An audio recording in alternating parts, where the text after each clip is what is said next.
Welcome to BetterEdge, a Northwestern medicine podcast for physicians. I'm Melanie Cole, and joining me today to highlight the Northwestern Medicine Geriatrics Home Care Program is Dr. Alexandra Petrakos. She's an assistant professor of geriatrics in the Department of Geriatrics at Northwestern Medicine. Dr. Petrakos, it's such a pleasure to have you join us today. Tell us a little bit as we get into this podcast about the Northwestern Medicine Geriatrics Home Care Program. Thank you so much for having me. It's a pleasure to be here. I will gladly talk about home care, which is near and dear to my heart. Northwestern Medicine Geriatrics Home Care Program is a team of clinicians who provide basically comprehensive primary care for older adults who are homebound or have significant difficulty leaving their home. So currently we have 3 physicians and soon to be 3 nurse practitioners and a dedicated geriatric social worker who help to provide home care to the north and central regions. And so we see patients at their home either in the community setting or in assisted or independent living facilities. And then some patients, basically, how do patients get to see us?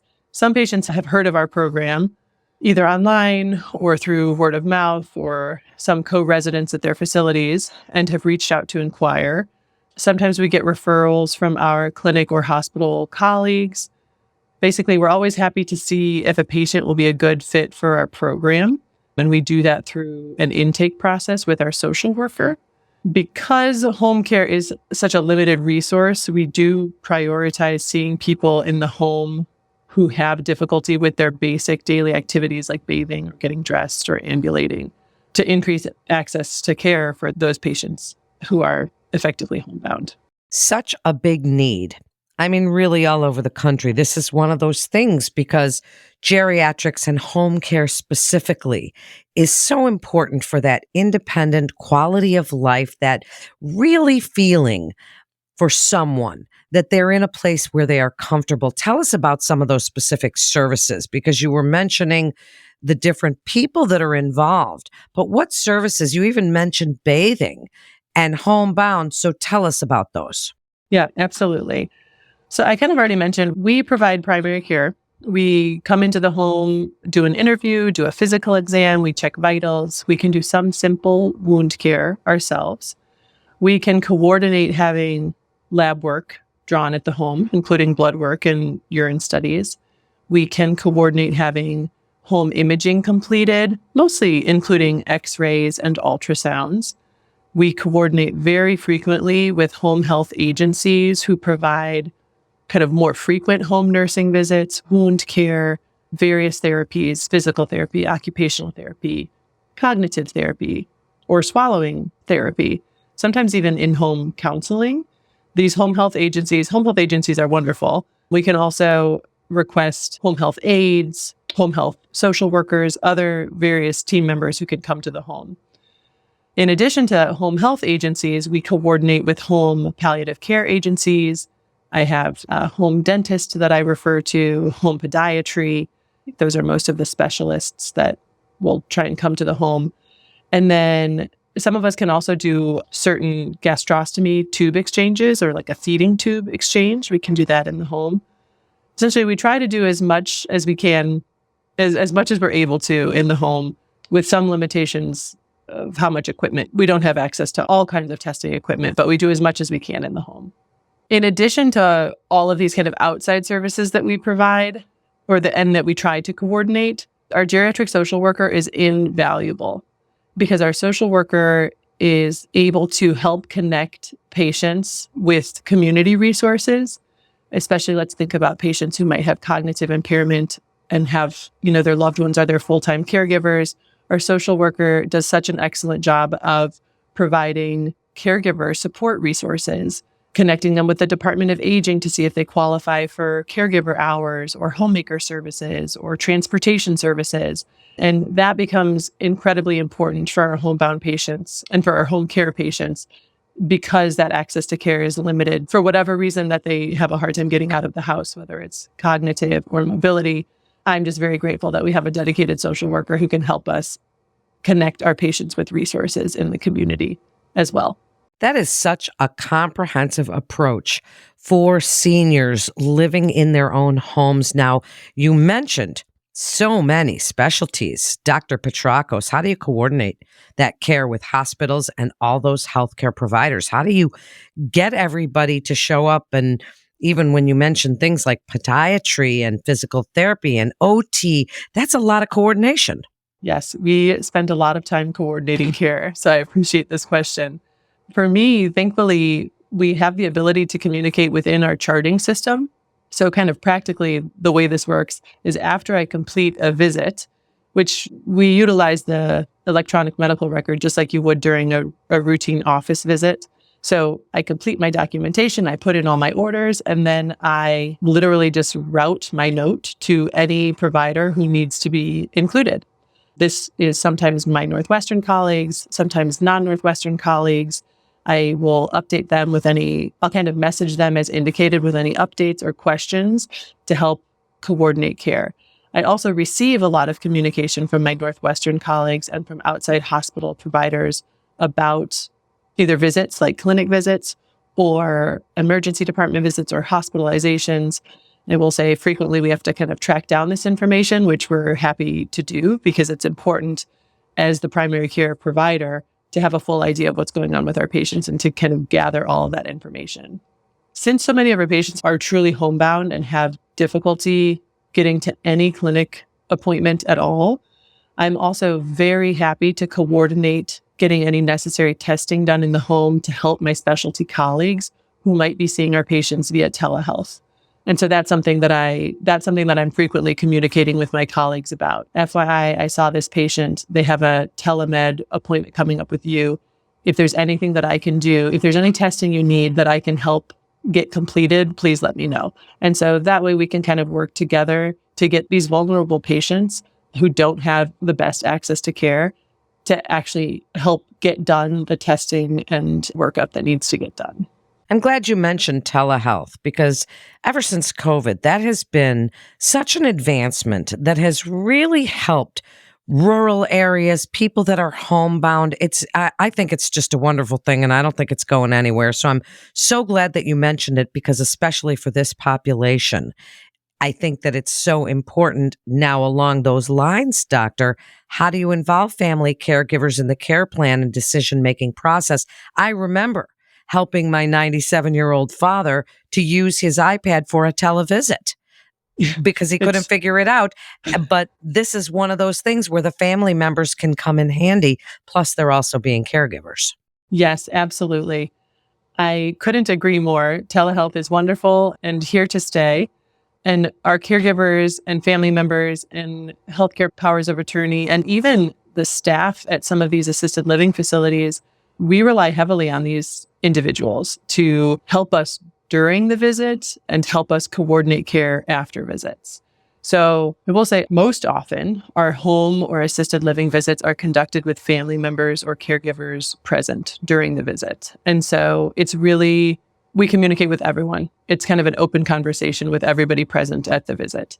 If not present in person, we are happy to phone in family either during the visit, and I would say more rarely we contact family members after the visit by phone to give them an update and to gather more information, or by a MyChart message, the patient portal, to update them on the visit. I will say it's a two-way street. The family members typically like updates from us, but also for me, these family members, caregivers, facility staff provide so much valuable information, especially for our patients who have cognitive impairment, that it's a really important part of our visit, is speaking with family. Well, I know that as a family member, we appreciate that kind of communication, and it's so important so that we can feel that our loved ones are heard and well cared for. So important. And do you have some strategies that you employ to enhance patient safety and prevent hospital readmissions? Because that's a big part of geriatrics care in general. Absolutely. I guess this is kind of a two-part question, maybe. Part of the home visit includes a home safety assessment where we physically review the patient medications, for example, look at their pill bottles, assess how are they taking their medications, because there can be a lot of safety concerns with medications. and medication errors can contribute to hospitalizations, for example. We assess their home medical equipment. Let me see your walker. Let me see your wheelchair that you use. Ask patients to show us their living environment. Where do you sleep? Where do you go to the bathroom? And how do you get there? Just to make sure that patients are safe getting around their home and see if we can observe how they manage their daily activities. We also examine the condition of the home. We kind of spoke about how many of these patients have family members and caregivers who are very involved. Some of them don't.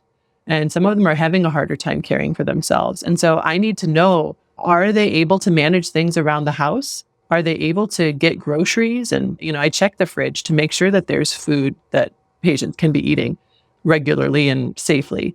So those are a lot of the things we do during a home eval that's really unique to home care because we have access. It's such an intimate environment to be invited into somebody's home. As far as preventing hospital readmissions, we don't necessarily measure a metric for this just yet, but we try to get updates after hospitalizations. And a lot of our patients are hospitalized outside of Northwestern. So gathering those records and asking patients and family members to keep us updated throughout a hospital stay. If they happen to go to rehab before they go home, we want to know essentially when they get back to the home so that we can try and see them within a week of their discharge, ideally within a couple of days, so that we can reassess any medication changes, get any follow-up labs that are needed, basically do that hospital follow-up, make sure that the patient has everything that they need to set them up for success and prevent a rehospitalization. Well, along those lines, do you have some protocols in place for managing acute exacerbations or emergencies at the home? Tell us a little bit about that because caregivers and home healthcare workers might be present when one of those emergencies takes place. Yeah. I'll speak for my team in the central region. So that includes me and a nurse practitioner, Megan, who I work very closely with. So generally, I'd see patients at the home on Wednesday afternoons and Friday. And Megan sees patients Monday through Thursday, 2 days in the community and 2 days at an assisted living facility. So if a patient or family member calls our clinic to say, hey, we're having a bad day, we will see if we can rearrange our schedule to fit that patient on for an acute visit. We try to do this. It's not always possible. Obviously, we try to mitigate things through communication because Megan is a dedicated home care nurse practitioner. She's amazing. She manages a lot of these acute issues, and it's great thanks to her that things are handled either via phone or through messaging, or she can set up a visit and go and lay eyes on a patient. So, Dr. Petrakos, this is a really great program and so important as we've discussed the need. As we wrap up, what data or evidence do you have regarding patient satisfaction and outcomes in your home care program and for other providers around the community that are thinking about getting involved or starting their own home care program? What's your best piece of advice about organizing all of this and really putting it all together? I so appreciate this question. I don't know how great my answer is. I feel like we're still in a growth phase, quite frankly. Our home care program was previously run by one provider who was really just trying to help people have access to care. She did a phenomenal job. Now we've had the opportunity to grow our program where we have more providers available. We're able to see more patients. And so I think we're going to have, over time, we're going to have more data on metrics of, are we able to reduce hospitalizations in this patient population because we're increasing access to care in the home setting? Currently, we don't really have that data. We know that we see in the past 6 to 9 months around 212 patients. We've had almost 900 individual home visits. We keep track of things like, actually, I spoke to you before, Mel, about the 4 or 5 M's of geriatrics. We keep track of things that are specific to geriatrics. So do these patients have advanced care planning paperwork? Do we kind of assess them for depression, which is very common among older adults? We assess how many emergency department visits we've had. But I don't know that we have comparisons to kind of pre and post home care program. That's something that we're still working on gathering. I think it's really important. When I tell people that I do house calls, they say, what? We didn't think that's been happening since like the 50s. There's been a swing back in favor of home care. because of this idea that in seeing patients in their home, we have the potential to reduce hospitalizations by increasing that access to care so that patients, whenever an issue arises, they don't have to just call 911 and go to the emergency department, right? So that's huge. I think it's important to remind our colleagues that home care is not a money-making model. It's a money-saving model. And so you're not going to go into home care to see hundreds of patients every week like you could do in the clinic. Of course, that's not the point. The point is to see these patients who don't have access to care, who are vulnerable, who are at risk of hospitalization, exacerbation of their chronic issues because they can't see a provider in clinic, and just help them manage those disease processes and keep them comfortable in their home, which is where they want to be. Nobody wants to be in the hospital. So I think insurance companies and institutions are gaining appreciation for this idea of a model that's going to help reduce burden on the inpatient hospital system. I don't have data about patient satisfaction, but I do know that our patients are grateful to be seen in their home, to have that access to a provider that they didn't have, and honestly, that they didn't know that they could have. They didn't know that this was an option a lot of the time. And so they're really relieved and grateful for that. And I also know that it's a hugely rewarding part of my job that I can provide this service to people in my community who otherwise might not have had access to care. And I really appreciate that as a primary care doctor, as a geriatrician, as a physician. Dr. Petrakos, thank you so much. I love that you said money saving, not money making, because it is a needed service. And as you said, hearkening back to the older days when there was house calls, but I think it's a wonderful program. And I thank you for joining us and telling us about it today. And to refer your patient or for more information, please visit our website at breakthroughsforphysicians.nm.org/geriatrics to get connected with one of our providers. That concludes this episode of BetterEdge, a Northwestern medicine podcast for physicians. I'm Melanie Cole.